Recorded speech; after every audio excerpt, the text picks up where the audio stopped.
অবশেষে জাতীয় পার্টির চেয়ারম্যান পদে জিএম কাদেরের দায়িত্ব পালনের ফাড়া কাটল।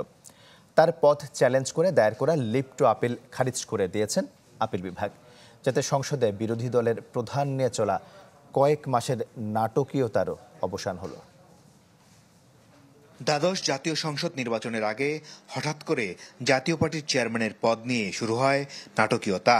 হুমকিতে পড়ে জিএম কাদেরের নেতৃত্ব। বিচারিক আদালত জিএম কাদেরের দায়িত্ব পালনে বাধা দিলেও পরে ফেরান হাইকোর্ট। জাপা চেয়ারম্যানের পদ চ্যালেঞ্জ করে করা বহিষ্কৃত নেতা জিয়াউল হক মৃধার লিভ টু আপিল রোববার খারিজ করে দেন আপিল বিভাগের জ্যেষ্ঠ বিচারপতি এম ইনায়েতুর রহিমের নেতৃত্বাধীন আপিল বেঞ্চ। আজকে মামলাটির পূর্ণাঙ্গ শুনানি হয়েছে। শুনানি অন্তে মহামান্য আপিল বিভাগ মামলার গুণাগুণ বিচার করে মামলাটি বাদীপক্ষে যে civil petition for leave to appeal দায়ের করেছেন তা খারিজ করে দিয়েছেন। অর্থাৎ অনারেবল হাইকোর্টে যে স্টে দিয়েছেন সেই স্টে আদেশকে বহাল রেখেছেন। শুনানিতে আইনজীবীরা বলেন, কোনো দলের চেয়ারম্যান পদ নিয়ে এভাবে উচ্চ আদালতে মামলা চলা ঠিক নয়। আপিল বিভাগ বলেন, রুল নিষ্পত্তি করুক high court. He is the chairman. He has been legally appointed chairman by the council.